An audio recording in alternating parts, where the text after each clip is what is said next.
Welcome to the second day of the Ghana CEO Summit, brought to you by the CEOs Network Ghana in partnership with Deloitte. I am, by the grace of God, Jerry Ajololo, and it gives me great joy to welcome you, our very cherished CEOs. Please give yourselves a round of applause. Now, we as business people recognize that a loss anywhere is a loss everywhere. To this end, shall we please rise as we commiserate with the good people of Manchester and the UK as to their loss they suffered yesternight.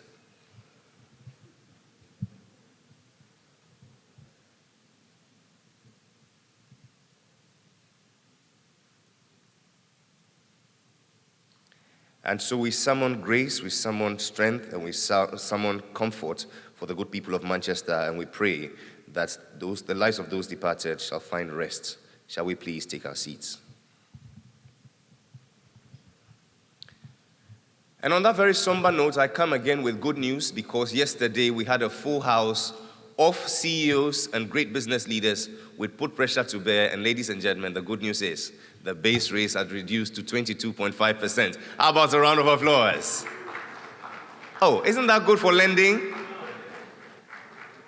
It's a feather in the cap. Ladies and gentlemen, I think it's worth celebrating. But this morning, we gather here to consolidate on the gains of yesterday. Yesterday was an amazing session. We had the opening, and we were blessed to have the senior minister come share his thoughts with us on the economy. And ladies and gentlemen, were you edified? Oh, come on, tell me something. Were you edified yesterday? But today, we continue with one more item from yesterday, talking about digital innovation. That will kickstart today's discussions.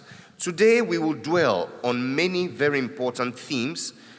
We will talk about growth, inclusion, and women's empowerment. We'll talk about major events that have impacted the world and strategy. How do we align the board and management during corporate transformation?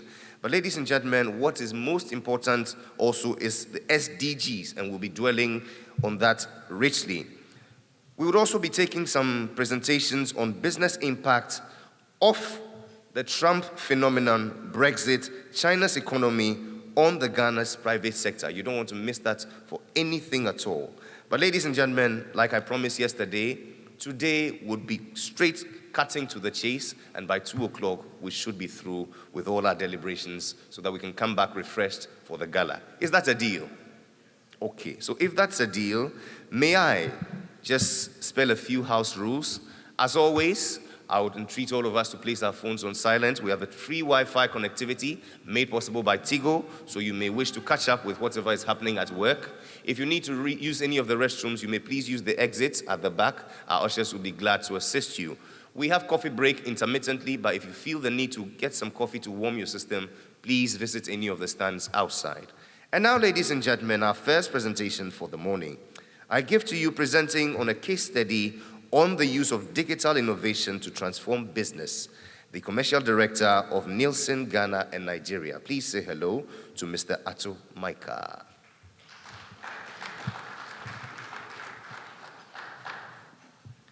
And Mr. Micah has 15 minutes to wow us. Okay. Thanks, Jerry. Yes, I think I'll do that. Good morning, everyone. Fellow business leaders, ministers, all protocols observed. Can I have the presentation on, please? So, for the next 15 minutes, I'm going to share a journey that we're on in Nielsen and how we've done on a digital co-creation with a range of customers around their route to market and around promotions. So if you think of Okay, so if we think of, please, can I have the presentation on? Okay, thank you. So, it's essentially a story that started in the second half of 2014. As you may all know, the economy was quite challenging, and we at Nielsen started thinking of where are we going to find growth, how are we going to grow our business, and we definitely had to pivot from what we traditionally do, which is performance management. So this journey started off with thinking about really, how can we be relevant to our clients? And how can we really make a huge impact in terms of the business issues that they face? And two things kept coming up. One was the fact that in Ghana, we operate in a very complex retail environment where it's highly fragmented. And if you look at essentially the retail chain, there are lots of touch points, which obviously adds costs and which obviously adds complexity to it. So how can we reduce that complexity and pass on the savings to our clients? The second one is around the fact that if you think of it, a lot of money is spent on promoting products, either through TV, roadshow promotions, etc. But there was no clear sense of what is the ROI to these activities, right? So we came up with a good proposition, and I'm going to take you through how we went about this and the impact that we're seeing on the client side. So starting off with the logistics inefficiencies. Next slide. We took a look at 24 FMCG categories. So when I talk FMCG, I'm talking fruit juices, I'm talking laundry powders, bar soaps, etc. The quantum of that is, the quantum sales value of that is about 6.1 billion Ghana cedis.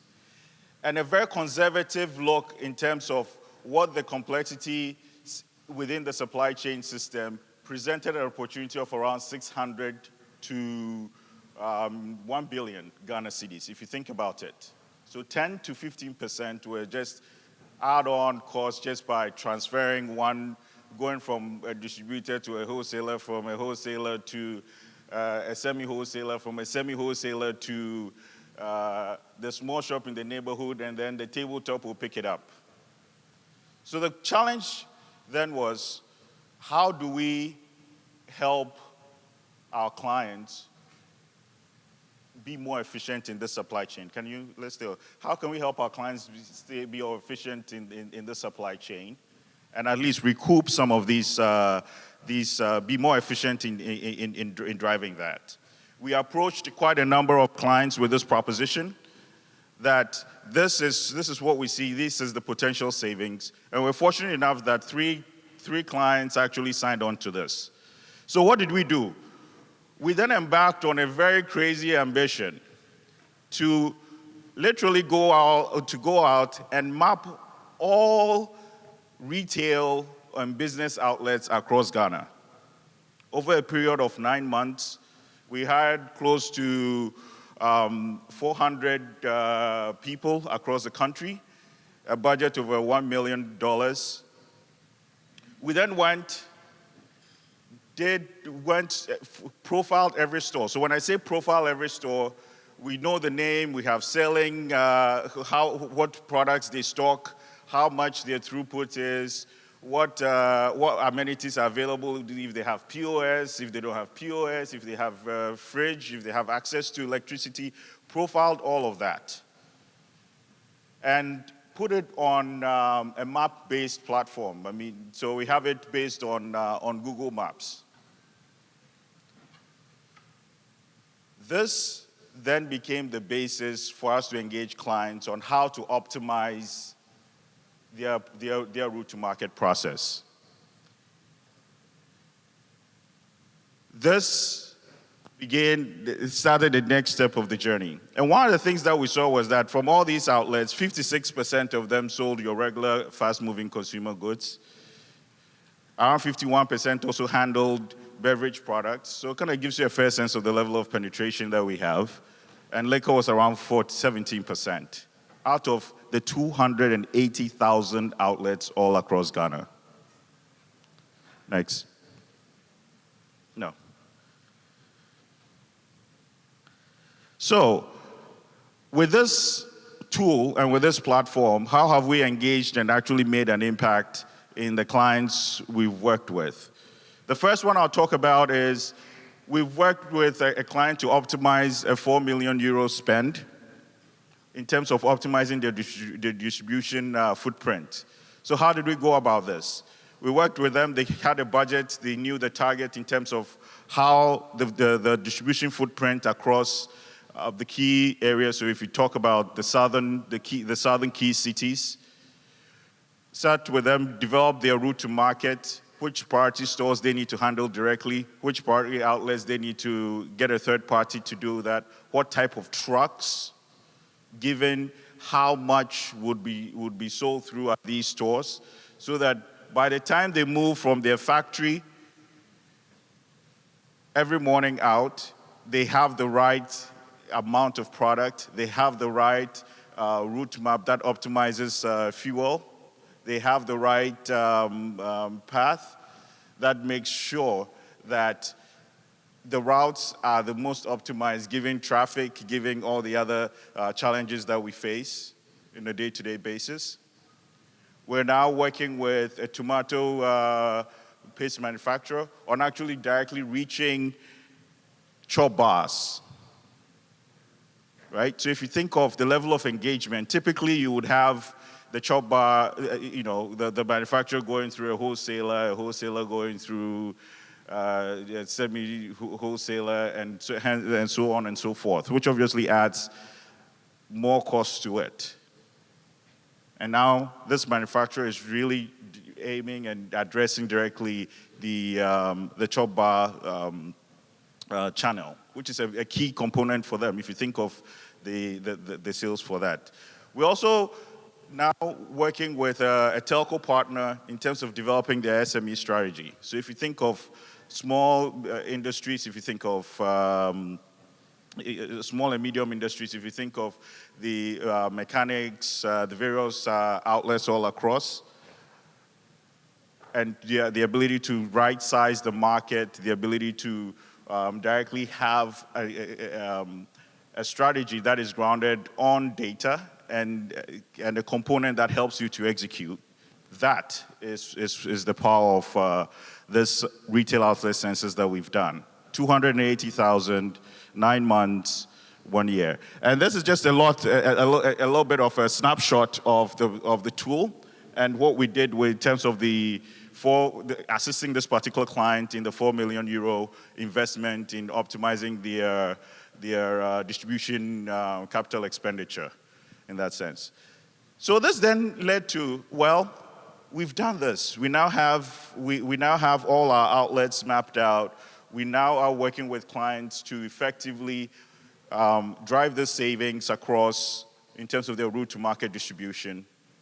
Another challenge came up, well, if you think of it, there's no direct, or if you think of it this way, there's no direct way of measuring how promotion effectiveness, or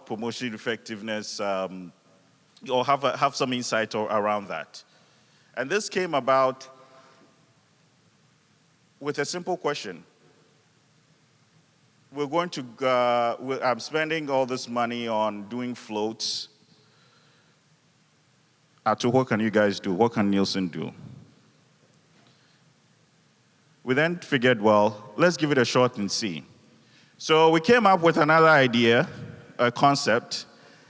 We looked at overall how much is spent, a very good sense, right? So if you look at how much is spent on TV advertising, you get a percentage of that, what amount of that goes into these promotional activities, and what the size of the opportunity would be.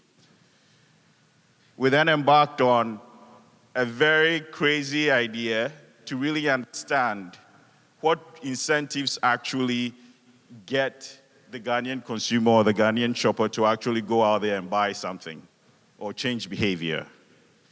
So we embarked on a outreach or a study around targeting 500,000 households over 6 months in Accra, Kumasi, Takoradi, where we gave different incentives. So some we gave some with a coupon, some we gave just free products, some we gave a host of other items to basically see if they would, how effective that would be in driving their repurchase behavior and by how much.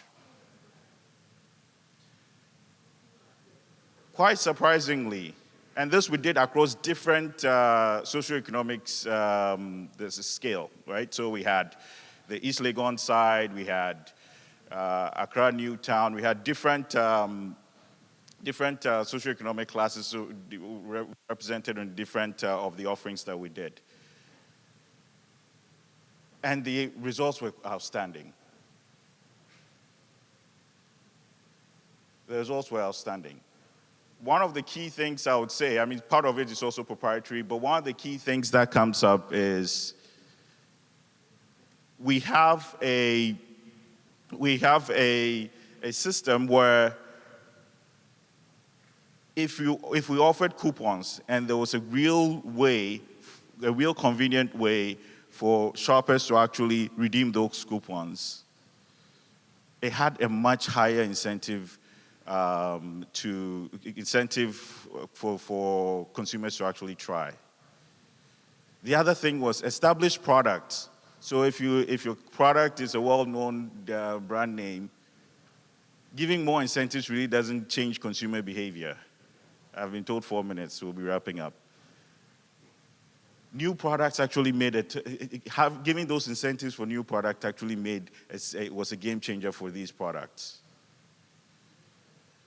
So we then moved on to then see, well, how can we put all this and layer this in a digital way to really make it real time and get clients to really see the ROI on these investments that they're making. And this is just a snapshot of what you've seen, of what we displayed to clients.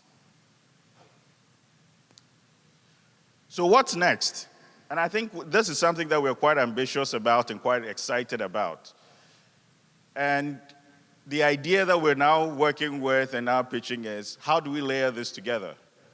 So now we have the footprint of all outlets in Ghana, and we have over 500,000 households in Accra, Kumasi, Takoradi, which accounts for, depending on whose numbers you're looking at, 60 to 80% of economic activity contribution.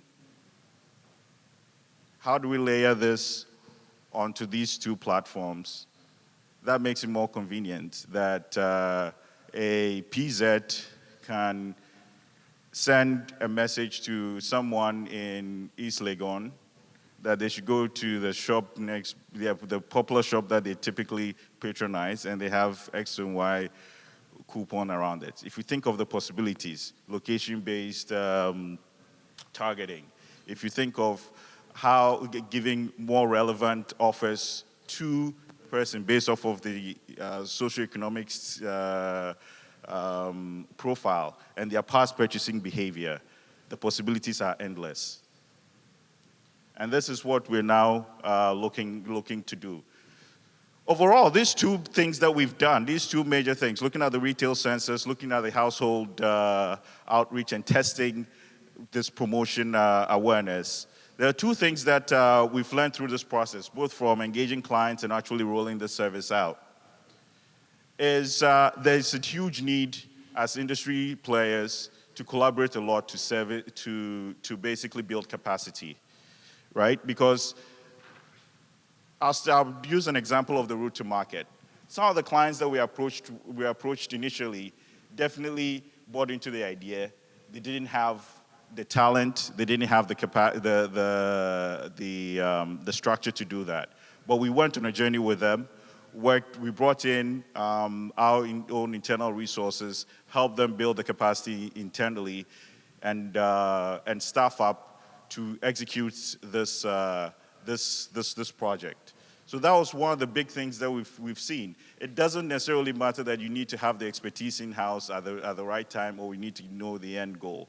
But at least the fact that you can think about it and visualize it and give you the opportunity to engage in that sense. And the impact is almost immediate. If you think of I'll use this as an example. There's a manufacturer here that plays in the cleaning category. They spent a lot of money going through wholesalers and really not seeing a lot of change in their sales. Through the analysis on this database, we're able to isolate, just in Accra, the outlets that account for 80% of laundry powder sales. They started engaging them directly. Their volumes in Accra alone has made a seismic shift in that sense. And I think the more we think of digital and the impact to our business, let's not think of the investment, but let's think of the fact that the input cost gets to zero. And I think the CEO of Vodafone yesterday mentioned it. If you think of all the planning that goes into it, if you think of the incremental costs that applies to it, digital gives you the efficiency. And I think these two case studies and what we've done with some of our partner companies in here would serve us as food for thought. Thank you.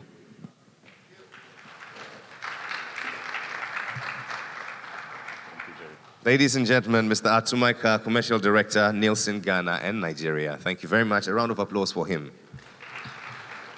And so this is how we make a good case for hey, if you haven't had breakfast, don't try it. Digitization, yes, bringing efficiency.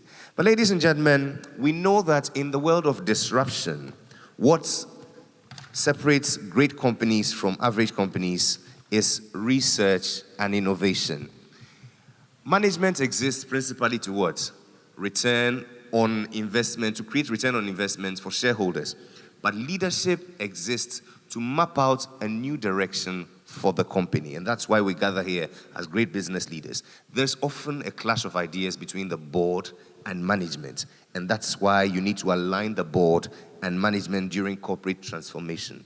Who better to speak to us on this than a man who knows a thing or two, giving his wide experience in corporate Ghana and the world at large. Ladies and gentlemen, an academic, a researcher, a man of God, he's all things to all men. I must warn you, he's very dangerous. Ladies and gentlemen, he's a leadership consultant and former rector of GIMPA, yours truly, Professor Stephen Adeh.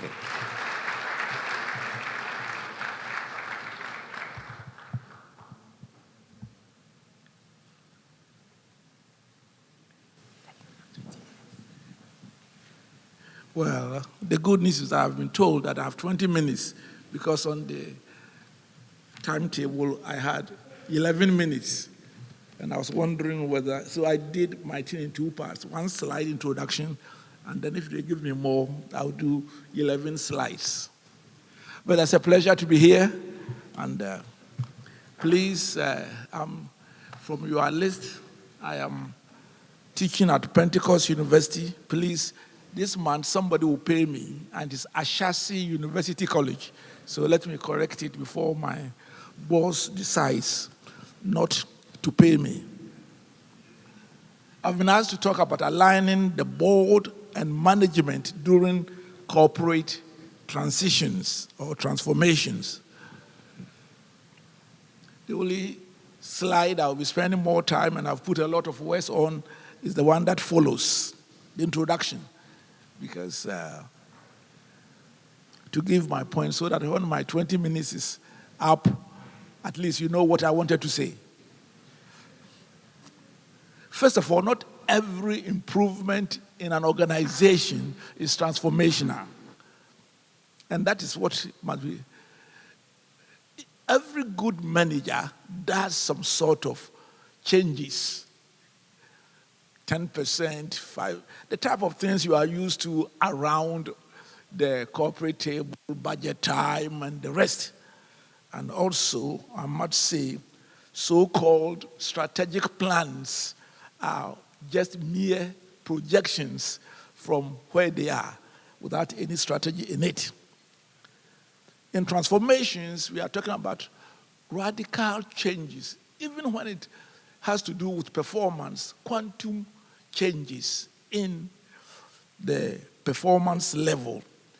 But most importantly, it has to do with the way people do things, behavior, or corporate culture. Because if you don't change your corporate culture, then you are not getting transformation. So when it is performance improvement, we are talking about, for example, they still call me former rector of Gimpa. I've left that place, retired 8 years ago.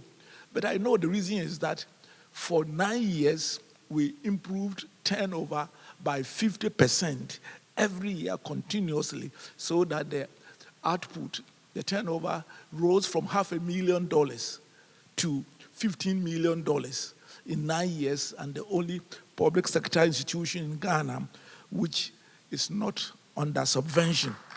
So this is what we mean by the transformation that we. So I want us to make sure that, and such transformations tend to be characterized by a lot of speed, and this is my own coin word so that the English-speaking people, if you don't understand certain uncertainties, you know that I'm speaking Shire English. That is English from my village of Shiremwazi. When you are going through transformations, especially the leadership should be certain where they are going, their vision and other things. But boy, no matter what you do, the day to day, there are so many uncertainties, and the ability to rise up to the occasion is what makes me call it certain where we are going, and uncertainties of the many detours and how you go out and come in, it tends to, and cultural change and quick actions.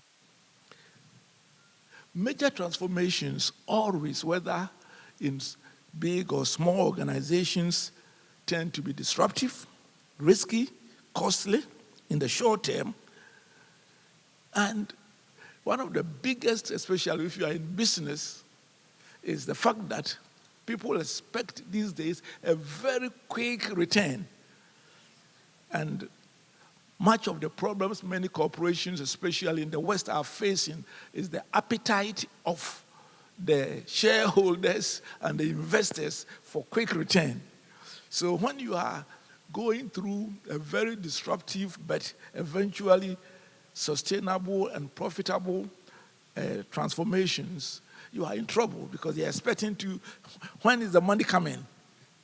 A lot of, I've been promoting investment in mutual funds, and in the years 2008 and 2009, a lot of the people I advise comes to me and says, oh, my money is falling. They expect every year because they cannot wait for 3 years. And it's very difficult, especially in our circumstances, to ask people to follow the simple dictum. When the stock market crash, buy more. Because that's where the shares are cheaper. Buy when it's down and then sell when it's high. But then, eventually, of course, transformations will lead to improvement in the bottom line. However, and we may move on to the next introduction. However, no matter how successful a company is today, if you don't undertake strategic transformation, you will eventually fail. It may not fail probably while you are alive, but it will fail on your children's watch. I mean, I always use Panam. When we were little young, Panam flew directly is the only one, and I liked its blue colors. Panam will fly all the way from New York, Robertsville, Accra, and Lagos, and with their long jets. The only thing that is remaining about Panam is the Panam building in Manhattan.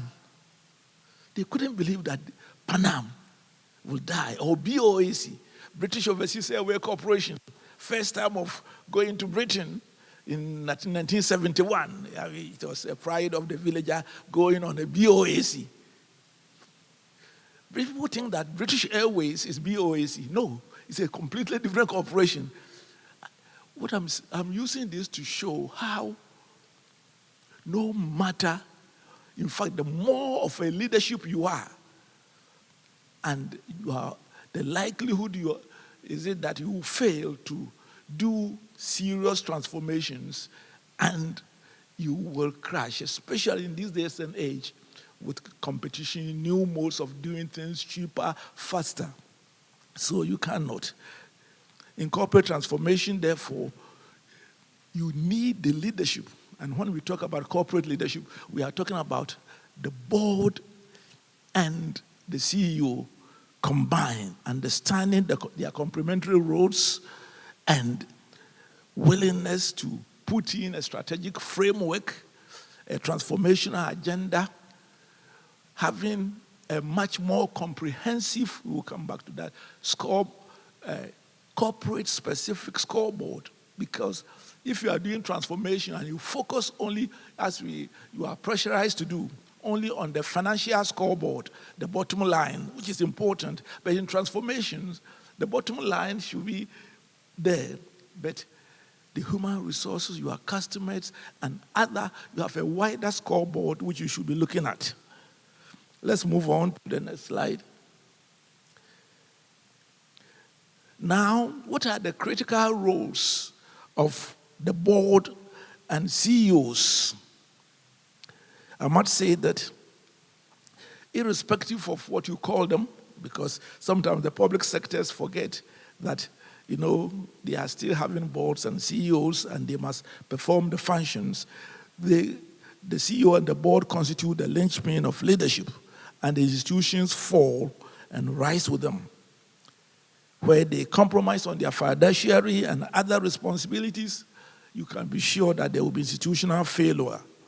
But when they show competence, ethical dealings ethics in their dealings, put in place effective system and manage risks effectively, they are bound to succeed. I wouldn't have time to talk about these three, but as I go on, you see the next slide talks about 3 leadership unforgettables. This is just a throw-in for you to think about it, so that about one of the things I always say, that leadership is cause. That's when it comes, and especially when it comes to transformation, everything else is effect. Serious transformations are never bottom up. Eventually, even if the idea comes from below, unless the leadership embrace it, you will never achieve serious transformation. In the same way, my colleague in corporate governance, Bob Garrett, the reverse is also true. The fish always rots from the head. And since we don't have time to go through corporate failures, I want to say that in all these things, integrity here, both moral integrity, but faithfulness to agreed principles, it's always important in terms of when you are undertaking transformations, because there must be trust. So when you are in turbulence, there must be trust. Many of you travel quite a lot, and when there's turbulence, your only thing is that you believe that the pilot knows what he's doing. Except when you are flying over Cameroon in certain periods. One day I was flying over Cameroon, and the pilot had to drop the plane by several thousand feet at once. Apparently, it was going to hit very bad, and I could see everybody became religious in the plane. And then later he explained that really there was such a storm, he had to, in this case, drop so that he would go under it rather than above it.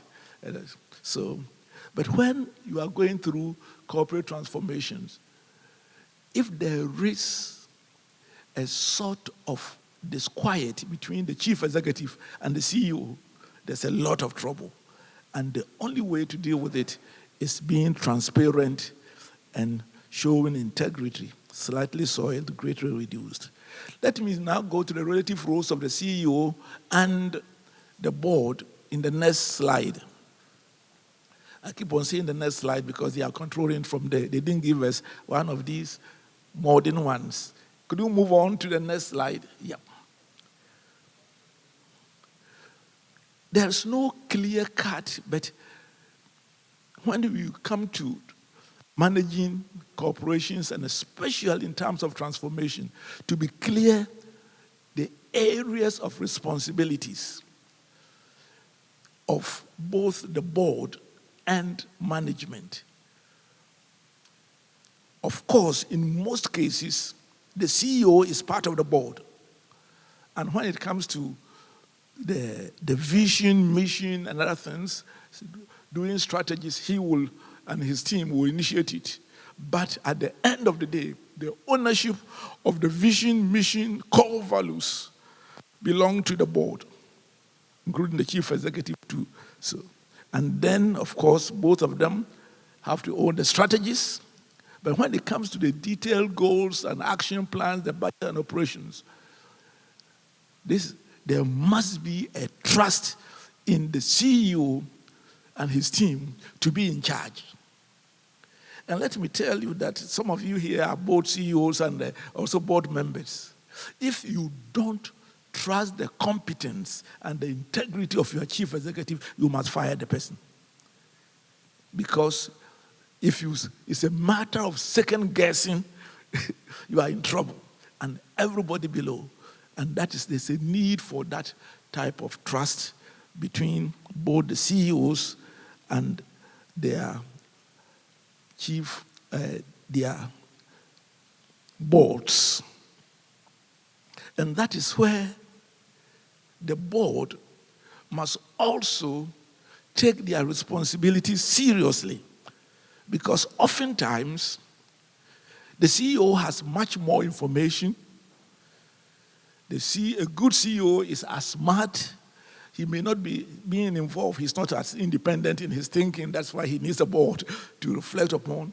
But a CEO, the CEOs tend to have a lot more, and what they bring to the board is what the board works on. But if the board itself is not prepared, and oftentimes in transitions, very fast transformations, many of the boards just go along rather than performing their basic responsibilities of making sure, and the next slide, that things are being done legitimately so that we don't have the WorldCom and Enron. And in Ghana, I'm sure many scandalous ones are going to appear, because in the past 8 days, if you have been following our news items, including boards and chief executives sharing $4 million and other things, it is the board's responsibility to make sure that what they are doing is ethical and legitimate. But especially in our part of the world, my concern has to do with the competence of the boards. It is a responsibility of the board as a group and as individuals to be competent for what they have accepted to do in discharging their functions. You are not supposed to do all the detail, but you must be capable, especially in transitions, with a clear scoreboard as to agreed vision, agreed objectives and goals, risk management framework, so that you can ask the right questions and interrogate them. And if you don't have that competence and it becomes a coffee-drinking board, then of course I mentioned the trust and the ethics. Moving to the end, I have about only 3 more because of the 20 minutes. Foundations of effective board-CEO relationship and alignment normally, except that in transitions, it becomes much more urgent. In other words, these things are not to be done only when we are in transitions, but because of the speed, uncertainties in transitions and transformations, then these things assume greater dimensions.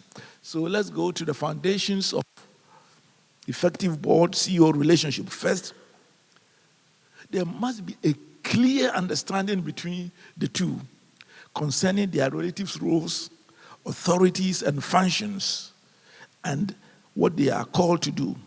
And in order to do so, there must be a strategic framework in which both sign on a transformational agenda with signposts so that you can measure them, and broad enough company-specific scoreboards, indicators, and risk management systems, which allows monitoring and evaluation mechanisms. I serve on about 10 boards in Ghana, all of them private. Most of them, about half of them I chair. And we never spend more than 2 hours at board meetings. And the reason is not that, we don't want to take things serious. We agree on what we want to do. So I always tell the chief executives, please, if you can't do your job, tell me and then I fire you. Because it's not, no. So we agree on that. And oftentimes, people in serving on boards and the chief executives don't sit down to really agree. What I hate most is about 500-page strategic plan. No. The strategic plan cannot be reduced to 10 pages.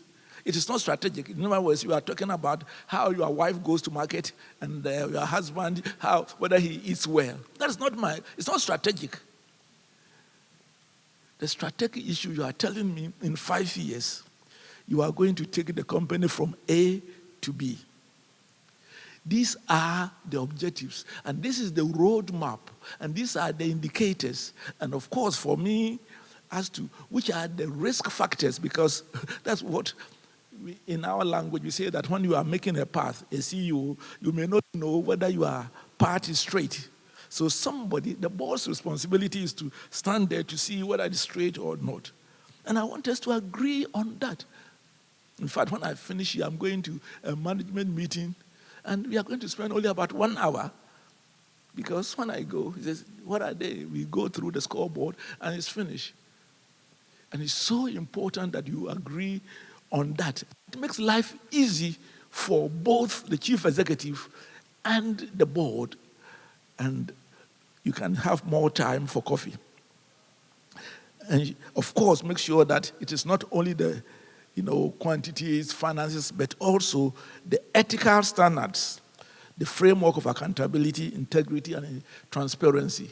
Especially these days, the issue of integrity in corporate governance has become so important, and you should take it. And of course, you must be willing to confront culture. And that is where, in cultural change, in other words, how we do business, behavioral change, often the chief executive needs the support of the board, because people don't want their comfort zone to be disturbed.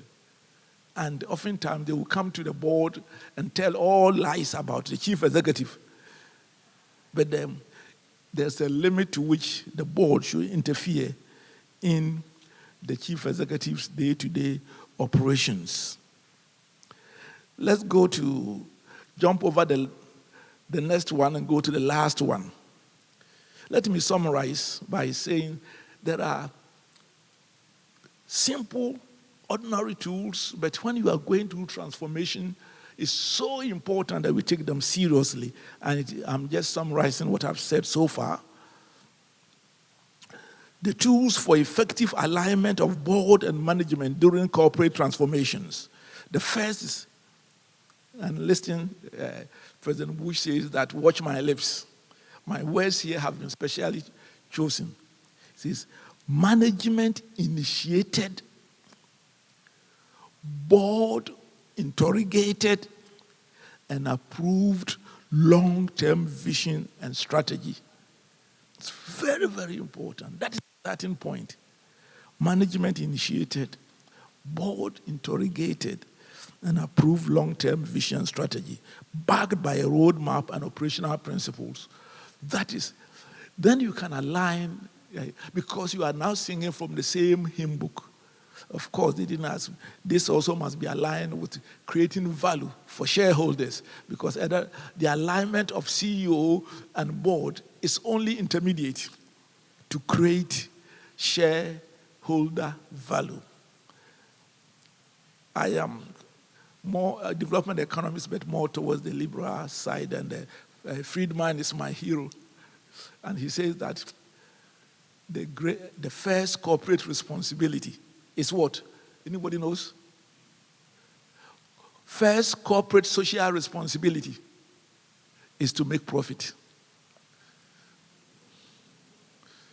I mean, if you don't make profit, I mean, this idea of, when you go and help a school somewhere else with just one classroom, then that's, we all call it corporate social responsibility. That's not it. If you didn't make profit anyway, can you do it? So he says the first corporate social responsibility, increasing shareholder value. Everything else follows from there. Second, as I said, as a summary, is a clear scoreboard. What are we going to measure? And the measurement is in terms of not only financial, but turnover of senior management, the basic client base, the customers, is it growing or shrinking? You must have a broader scoreboard and what you measure. And related to that is risk management. I mean, if you have a sanguine like me, as you are CEO, I know that my CEOs were always in trouble because I was doing something even as UN Res Rep in Namibia. God spared my advice, my director, Ellen Johnson, said if someone said, Stephen, what's happening? I said, just wait. For example, I decided that I will use all the resources on the poorest region of Hangwena in one term to transform it. And of course, the bureaucrats in the country were so angry because they used UNDP resources as a piggy bag, to go for overseas conferences. And I said, yet. But there's a certain limit. That's why you must agree on the risk management so that you don't cause the CEO doesn't cause undue trouble. And then management board meetings must be so, it's what I hate in the world, let me tell you here, it's my idiosyncrasy, is, matters arising boards. You meet this month, the next month, matters arising 90% of the time. That's rubbish. Matters arising should be listed by the CEO, the actions taken, why he couldn't do other things, why he exceeded. So that one is dealt with in 15 minutes so that you can focus on strategic issues, the scoreboard issues. If you use matters arising,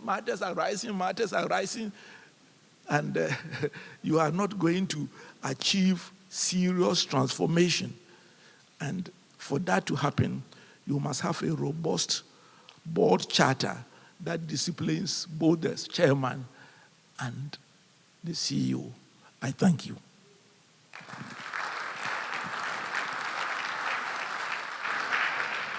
And ladies and gentlemen, Professor Stephen Adeh, how about a resounding round of applause? Many great nuggets of wisdom shared there on aligning the board and management during great corporate transformation. But thank you for articulating well the foundation of effective board and CEO relationship and alignment. Wow, the first corporate social responsibility of any organization is to make profits. It sounds like Robert Mugabe though, but... And so, distinguished CEOs, the June edition of the Harvard Business Review is titled, What Great CEOs Do Differently. How many of us have seen it? Well, it tackles the behaviors that sets the best CEOs apart from other CEOs. In the middle, as a prelude to the full article, this is what it had to say. The Chief Executive Officer role is a tough one to fill. From 2000 to 2013, about a quarter of the CEO's departures in Fortune 500 were involuntary, according to the conference board. The fallout from these dismissals can be staggering. Forced turnover at the top cost shareholders an estimated $112 billion in lost market value annually. A 2014 PwC study of the world's 2,500 largest companies showed. Those figures are discouraging for directors who have the hard task of anointing CEOs, and daunting to any leader aspiring to the C-suite. Clearly, many otherwise capable leaders and boards are getting something wrong. The question is what? You should read that article because it factors one of these things that we're going to talk about, the major events that may impact your strategy. How would you know whether 2017 is going to be that year of disruptive innovation? Well, there is one man who can clearly tell us what 2017 and beyond has to say concerning your business strategy. Ladies and gentlemen, he's the CEO, AB and David, a celebrated corporate lawyer, Mr. David Ofosu-Dorte.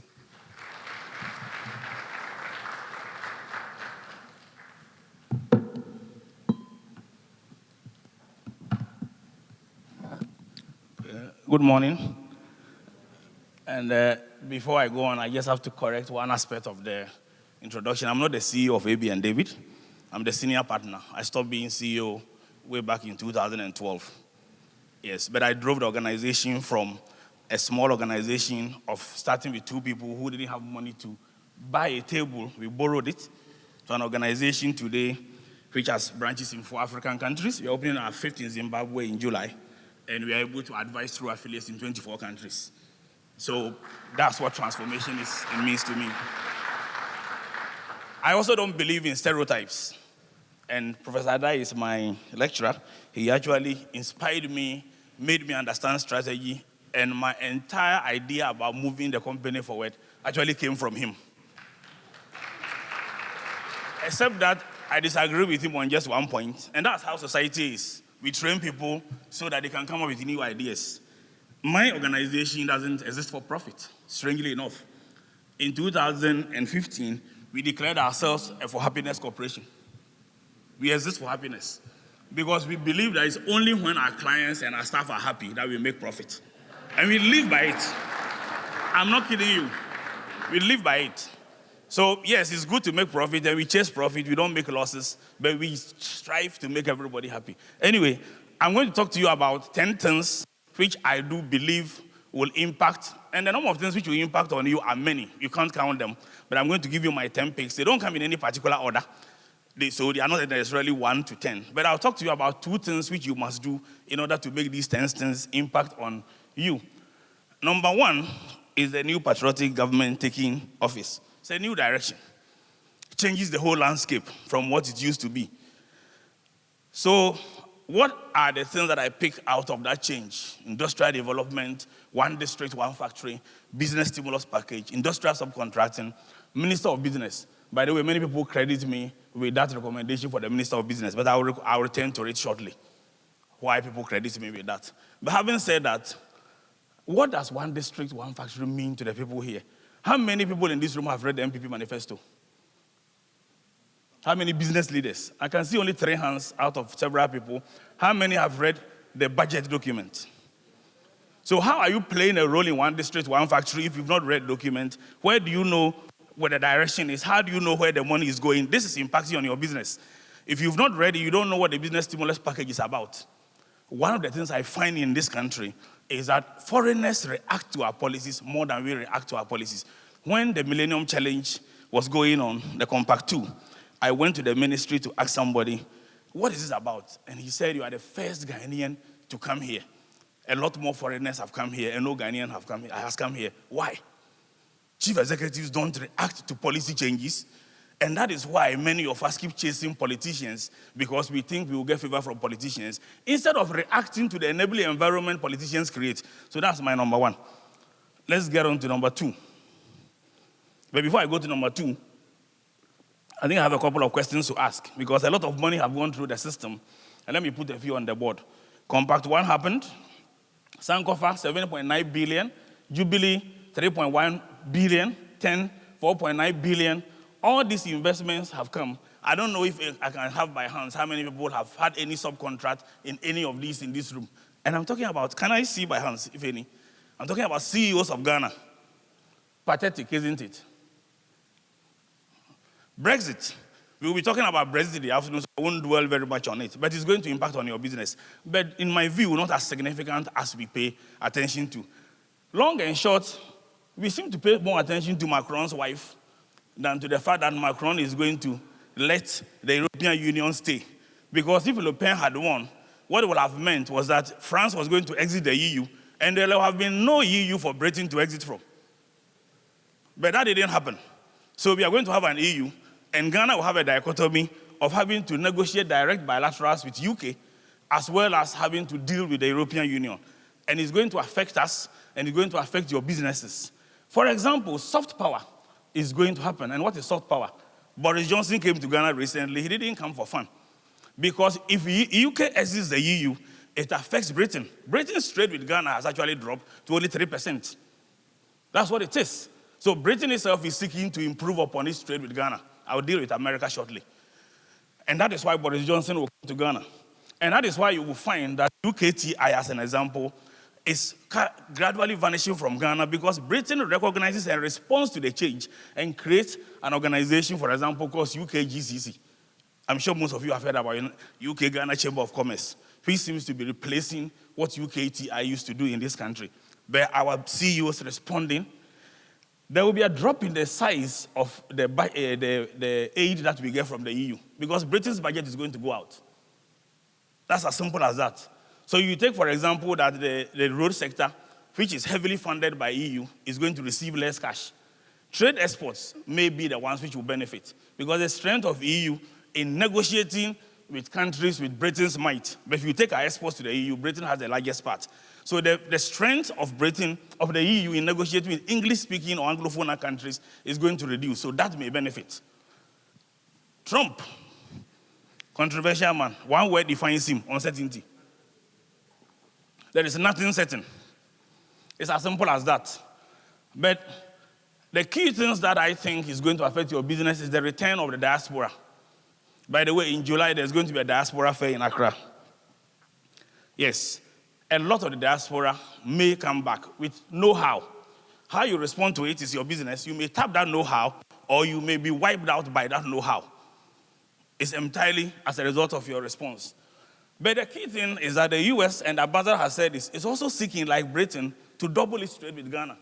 The trade has dropped to 1.2 billion. So US trade with Ghana is actually falling, not rising. AGOA, which was much touted, in 2011 made $24 billion for Africa. 2016, it was $11 billion. US trade with Africa is actually going down. That's the data. China, which we will talk about, it has become the most significant entity throughout. And let me deal with Africa. I'm a Pan-African, so I like to talk about Africa before I bring it to Ghana. China's trade in 2011 was $9 billion. In 2016 with Africa, it was $239 billion.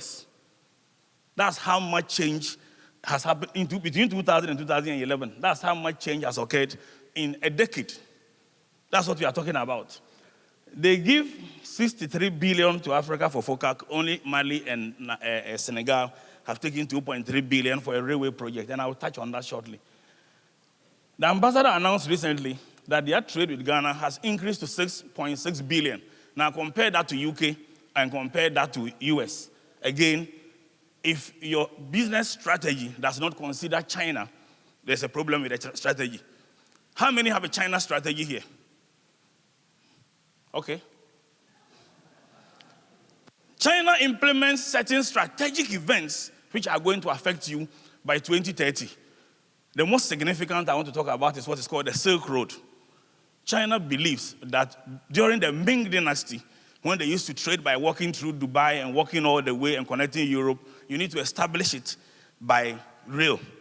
And it's so intensive that they actually are now doing videos for children to understand that China must dominate the world trade. And they are doing it in English. English is England's biggest export to the world, actually. Anyway, but the rail link is so significant, we are downplaying it. I'm sure some of you must have seen the video. I'll return to this rail link shortly. If you take the case of China, in anticipation of this 10 years or more ago, they started doing the rail link in Africa.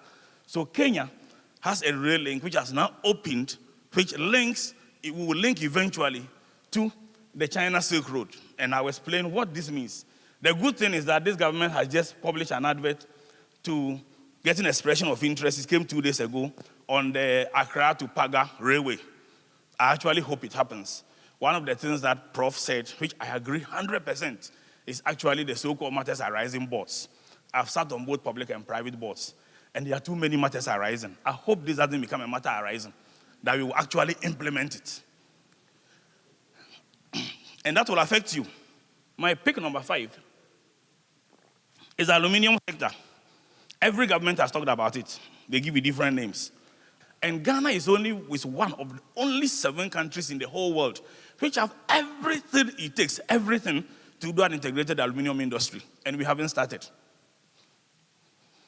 So how you react to it is what is important. Japan is my pick number 6, but I combine Japan and China and India because both of them are trying to outdo each other with $30 billion and $10 billion respectively. The areas they are likely to impact, if you are in these areas, are the cashew industry, machinery, pharmaceuticals, and the fact that a lot of things will happen after the AFDB meeting, which is ongoing today in India. Actually, I was supposed to be there. I'm a regular participant at the AGM. I chose to do this instead of that.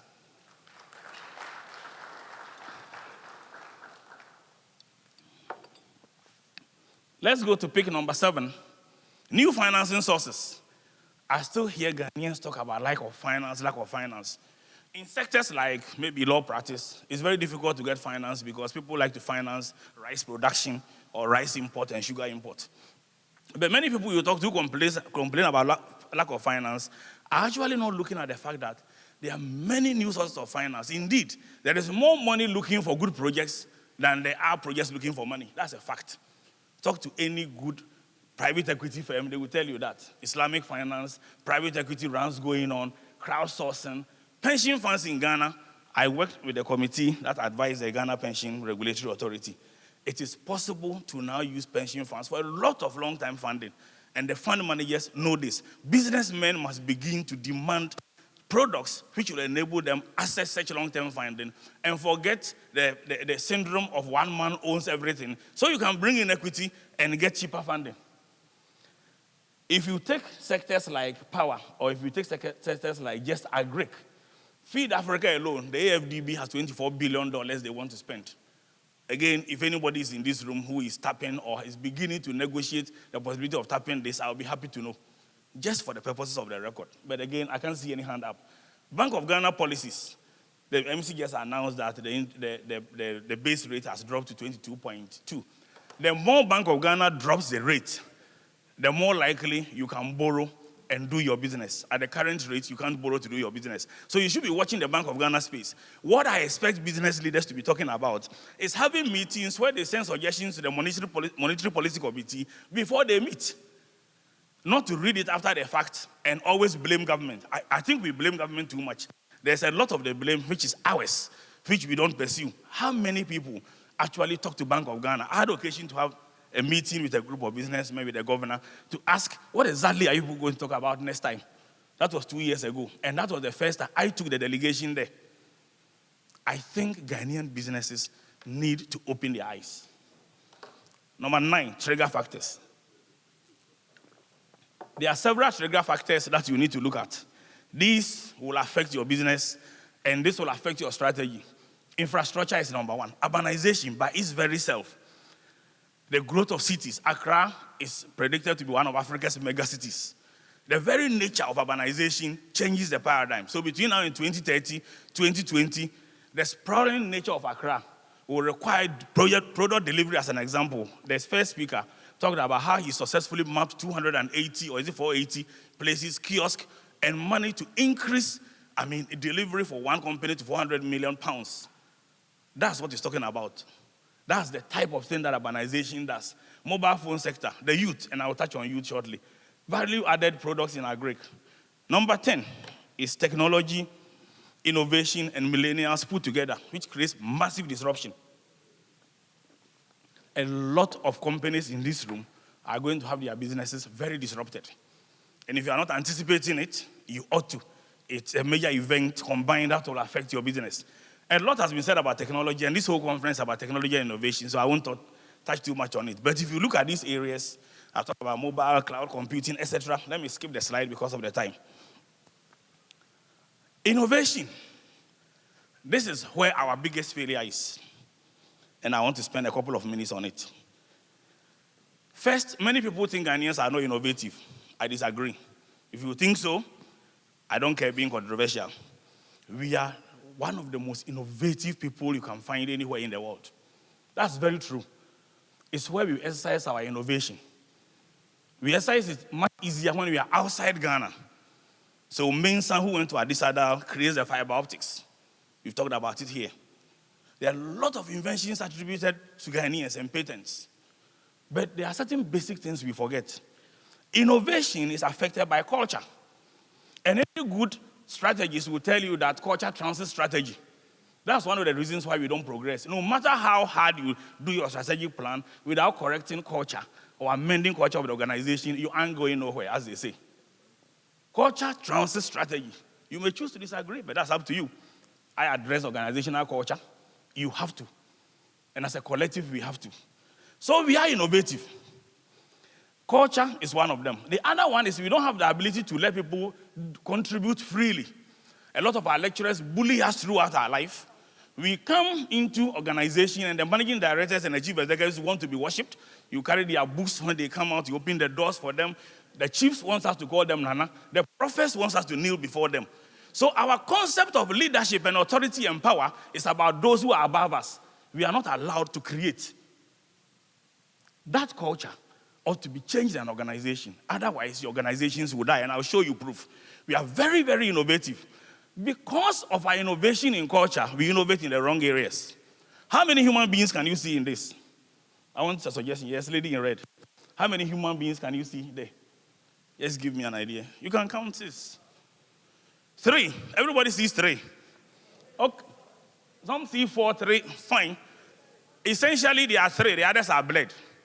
But there are only 2. I'll tell you why. And I'll explain to you shortly. This man is a corpse. He's a corpse. He's dead. I'm not kidding you. That is George Atta. George Atta was a footballer. Brown Ahafo United. He played for the Black Stars. He died. That's how he was laid in state. He stood in state. We are so creative that we can let cops stand in state. Because our culture is funeral-based. That's why we will go to funeral on holidays. In fact, that is why when every single chief dies, we go to the president to announce to him. I'll be happy the day that Nana Akufo-Addo president will ban chiefs coming to announce to him that somebody is dead. Isn't it in the newspaper? Do we have to make so much fuss about it? In fact, one day, the president of the National Union of Ghana Students died, and the president was informed. That's our culture. So we are very, very innovative. In fact, the funeral industry has innovated so much that it has actually reached full prime. Can you play this and let them hear?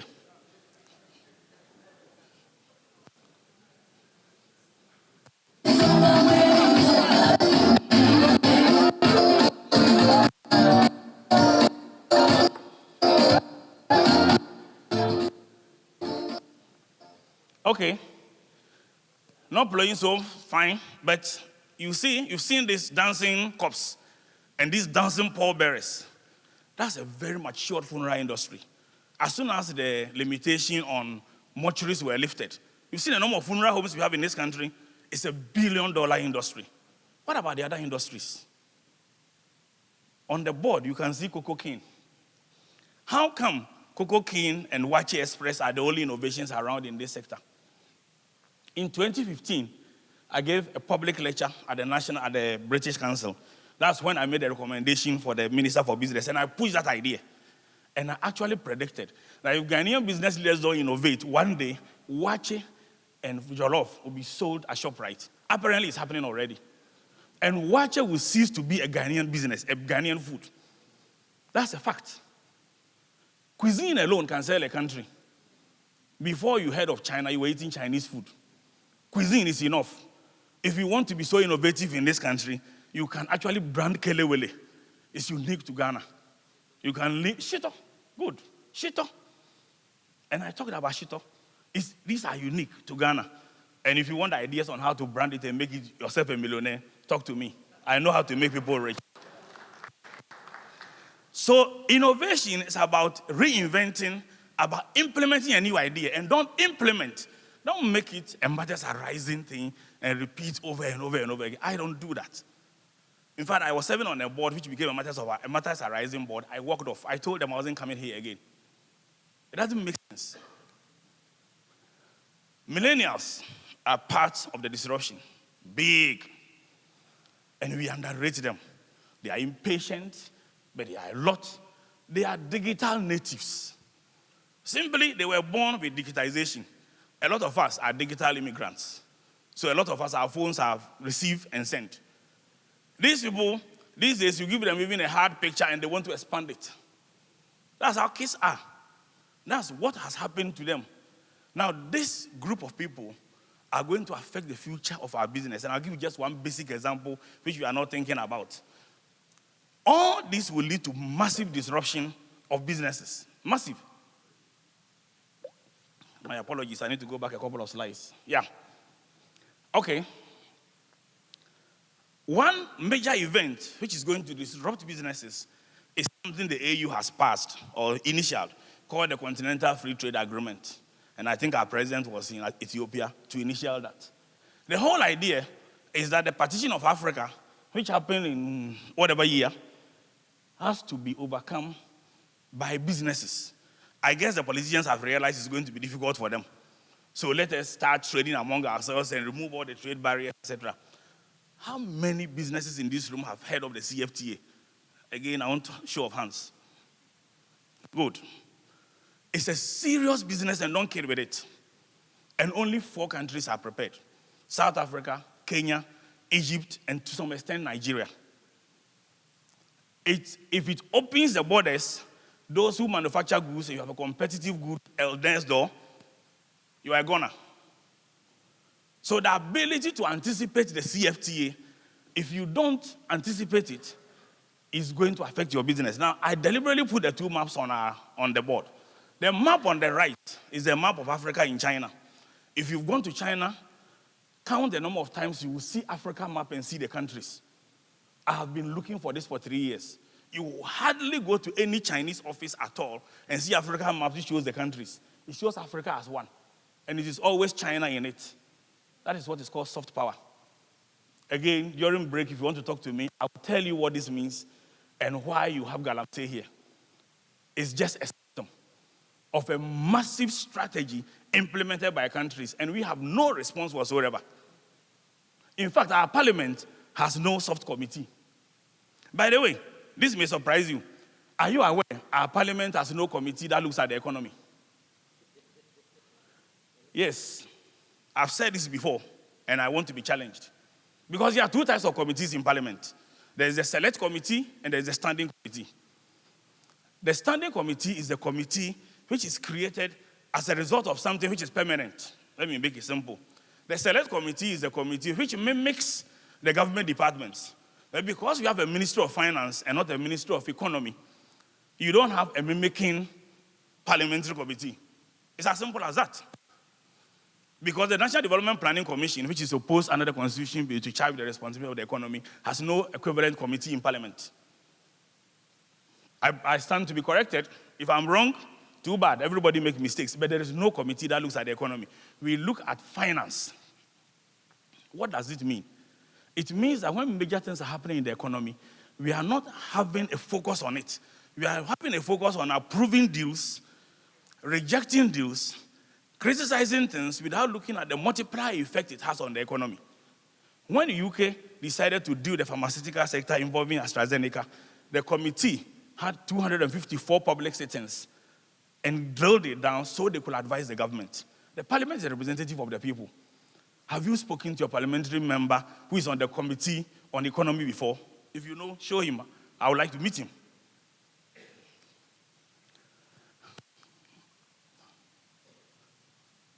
The slide is not moving. Maybe you can do it from there.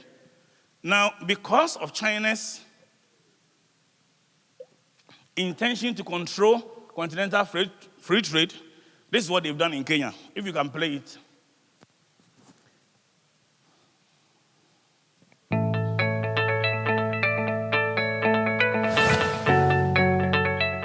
Picture this. Life is a series of stops, a series of frequent, scheduled, or at times unscheduled stops. A series of stops from where we pick up and continue with our journeys. The standard gauge railway, which covers the Mombasa-Nairobi route in 472 kilometers, will have many stops or stations. Let's move on. So, China put 3.8 billion in Kenya, connecting the railway from port of Mombasa through Kenya to Uganda. Is going to connect Tanzania. Whose goods is going to be traded on these routes? It's obvious. And the Silk Road is already hitting the Middle East. The first train has already reached London. If you haven't seen it, it's real time. In 5 years, Africa will be receiving Chinese goods by train. That's the fact. And it will affect your business. It may be good, it may be bad. A business leader ought to anticipate it and strategize for it. That's my point. So it may be an opportunity, or it may be a threat. The key thing to remember is, irrespective of the business you are in, there's always competition ahead, and speed matters. In competitiveness, speed is very, very key. You have to be asking yourself, if you are in this room, what will happen to your business by 2030? Let me start from the bottom left. Kodak. Those of us who were old then, we never missed this. You couldn't take a picture without this. Is it there? And apparently, I hear they invented the original idea about making the film. I don't know if that is true. And they were slow in coming out. But by the way, it's vanished. Nobody buys films anymore. I think if you talk to your kids, those who have young kids, they may not even understand what you are talking about. What is Kodak? Certain important people by 2030 will not be important anymore. When I was young, a postmaster was a big thing. I believe Prof. Masafa, the postmaster in Fremwasi, and if a postmaster is coming to town, the postmaster, the priest, and the head teacher were the big people. Do you know any postmaster? Professions vanish. Next to him is a typist. People went to school to study typing. The other day, I was passing on the road in front of Aquinas, and I saw the civil service still has some training school there where I'm sure people learn typing. I don't know, unless that's where they used to learn the typing for the public service. Who learns typing anymore? Even the type tutor that used to be put on the computer, these days you don't find it anymore. Everybody types. So the industry of typing has moved from typing to what we call executive assistants. You have to glorify the name and make it nice. If you don't understand how to move and transform from a typist to executive assistant, or if you are too pompous, you think you are good, you remain a postmaster. One day you wake up and you don't need postmasters anymore. Now, here is one profession that by 2030 may not exist. Taxi drivers. They may not exist. And I'm not kidding. Taxi is the only word, which is the commonest word in the whole world. Every country calls it taxi. You don't need to translate it. But this business may be gone. Why? Isn't Uber around already? Ask your kids, how many of them still join taxis? In fact, your 3-year-old child, by 2030, will not understand anything called taxi. When I was young, I lived in Konongo. First, the taxis don't do what we call the roaming and you stop them. You are sent from home to walk to the taxi station and bring the taxi home. That's what I used to do, and I can see Kwame. That's what we used to do. Now the taxis go roam. Now taxi drivers have phones and they are comfortable. Air conditioned, but they are going to go. Because Uber is so aggressive that somebody at DVLA should be thinking, are Uber commercial cars or private cars? Are their number plates yellow or white? That's something we've not thought about because our laws have not even reacted to it. But let me move on with the business sector and leave the public sector alone for now. Why it will go is that the agent or the manufacturers and owners of Uber and Google are experimenting with the driverless cars. If you do not know, in August last year, Singapore launched the driverless taxis. I'm not kidding, it's real.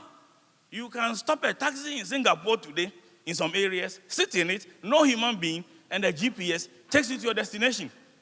By 2030, it will be here. Now, I can tell you in Accra alone, there are about 200,000 taxi drivers. Somebody who is planning the national development agenda for 2063 ought to be thinking, what are we going to do with this huge labor force in our country where already employment data is something that we don't have? But let me deal with businesses. You need to be thinking whether your business will be around by 2030. And if not, how you are going to react. All right. Two things are important only in everything I've said. One is your attitude and strategy. That's one. You can choose to be an ostrich, to say nothing is happening. You can choose to be ignorant and not monitor what is going on. You can choose to know everything and do nothing and remain in matters arising. I've borrowed from my prof today. So your attitude and strategy is very important, and you can see the people there, each of them have a different attitude. There are some organizations which have transitioned from what they used to do when they realized it was dying to a new era. The second most important thing, apart from attitude and strategy, is the brand you have built or the brand you will build. Brand is more important than any other thing. If you cannot build a brand between now and 2030, you are threatened. So let's deal with brand. Businesses in Ghana are affected by two types of brands. Their own individual brands, which you can build, and the nation's brand. I have seen an organization which went for credit rating, got a AAA rating, yet was asked to take what is called a sovereign rating. In other words, even if you are well managed, because your country is having challenges with finances, you cannot borrow at the rate that a AAA rated company in another country can borrow. So it's not only your brand which matters, the national brand matters. As a result, businesses should be making contributions as to how we are branded. And businesses should be making demands as to the things that will benefit them. And then I go back to this on the demand for Minister of Public of Business. I did not just talk about it.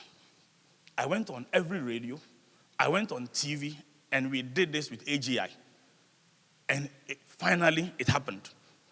I don't need the credit. It's not important. Yesterday, I met the minister, and we were chatting about this. The point I want to make here is that the ministers and the governments are waiting for suggestions and ideas. They are. And I'm not talking about MPP or NDC. Every government welcomes ideas from businesses. So instead of waiting for government and always accusing government, come collectively and create the type of ideas that you can suggest to the government. If you did this, businesses will grow. After all, what is growth of economy? In fact, growth of economy is nothing more than the collective productivity of our companies when coming together grows the GDP. That's what it is. So if our individual businesses are not growing, the economy is not growing. Economics is not more complex than that. All right. How are we branded as a nation now? That's my last. Many people, if I ask in this room, will give me different answers. But I did hear the senior minister yesterday being asked a question by the moderator. And if I knew, I would have prompted the moderator not to ask that question. The question was whether or not Ghana can continue to be the gateway to West Africa. Why do we want to be the gateway? I have always challenged people about that thought. I've said it publicly. In fact, on the day I made this recommendation for Minister for Business, I made another recommendation that Ghana is not the gateway. And I actually said I was waiting for the day the gateway to Africa sign at the Kotoka International Airport was going to be Yangdorf. It's no more there anyway. I hope it never returns. Who pays attention to a gateway? Conceptually, a gate is where you pass through. Nobody goes to the gate. And how does this gateway benefit us? Ghana is actually right at the center of the world. That's a fact. You can choose to deny it. You can choose to accept it. It's entirely up to you. and I can tell you a couple of things you can do with it. If you want more, talk to me later. The Greenwich Meridian goes through Ghana. It is the last place it enters before it hits Antarctica. After the 0 degrees goes through here, it enters nowhere before it hits Antarctica. So it is the last inhabited land dividing the west and east. It is the only place you can dock a ship and can be in the western and the eastern hemisphere at the same time. And merchant navy people, as I speak to you, come offshore and perform ceremonies using our Greenwich Meridian, and we know nothing about it. TAP Air, a Portuguese airline, flies to Ghana almost daily. Why? Because they are destined to Cape Verde. Why? Because Cape Verde did a small 1 mile squared and painted this as where the equator is. And we Ghanaians go there and go and watch the equator when we are the center of the earth. That's what the Bible calls giving your birth right away. And I'm showing you the map. And I want people to challenge it. Google center of the nearest nation. This is not in dispute. In fact, time is determined by where we are. Yet we are the most, I don't want to say unprompt. Yes, our mindset is so wrong. We do not even know. We call GMT Greenwich Meridian, right? It should be meaning Ghana Meridian, probably. And this is not new. I'm not creating anything. In Nkrumah's days, that's why the Meridian Hotel was located there. I have done this. I have checked. The location of Meridian Hotel is actually a few degrees off the 0 point. The 0 point is still there. And there's a significant thing the government needs to do if we want to take advantage of this. But that's not for this crowd. In the Nkrumah days, we had something called the 0 room in the Meridian Hotel. And people paid. I wasn't old enough, but I have researched on this extensively. People paid to stay in that room just to be on the 0 degree point. And I'm not talking about dividing east and west. I'm talking about dividing north and south. Because the equator is just 5 degrees south of Ghana. The equator is exactly on the 667 point south of Ghana. There are countries like Gabon who try to claim center, but it doesn't work. They are south of the equator, and they are 1,073 kilometers west of the Greenwich Meridian. There's no other country there. If you choose to believe it as a private sector person, you can, for example, brand your products as made at the center of the earth. And that is what individual branding does. But if the government decides to do this branding and stop the gateway, which government after government for the past 30 years have been using, it will brand the nation and it will affect your brand.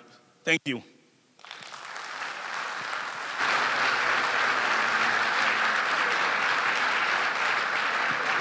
Ladies and gentlemen, Mr. David Ofosu-Dorte, and he's made in the middle of the earth. What?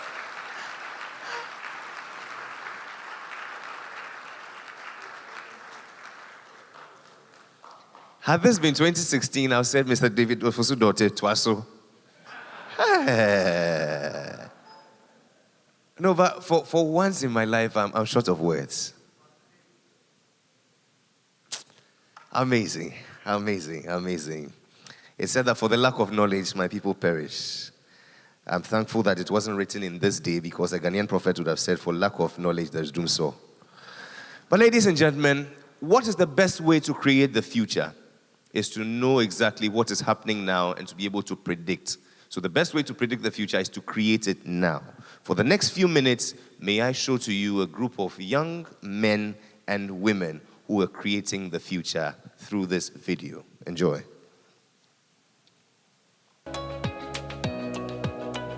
Thank you very much. It's always difficult to come up and speak after two such illustrious gentlemen have taken the stage, so we'll try to do our best.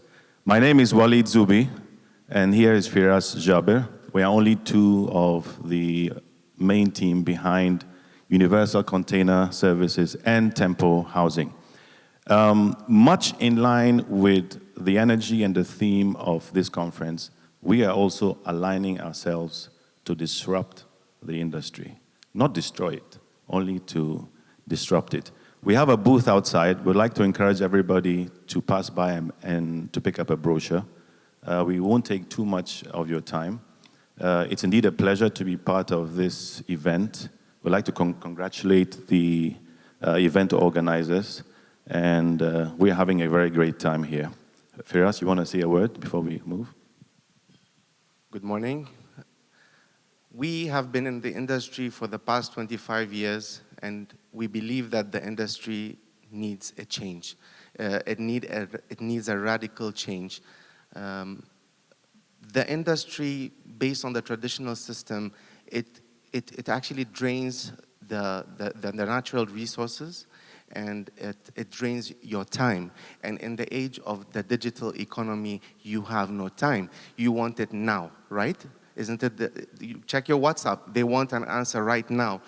You can't afford to lose time. With this system, you can do it right now. Thank you very much. Thank you. Jerry, thank you very much. Thank you. And so, ladies and gentlemen, let's applaud the future through Universal Container Services and Structures. You want to visit their booths outside, and ladies and gentlemen, they will blow your mind. They have a whole city built with steel.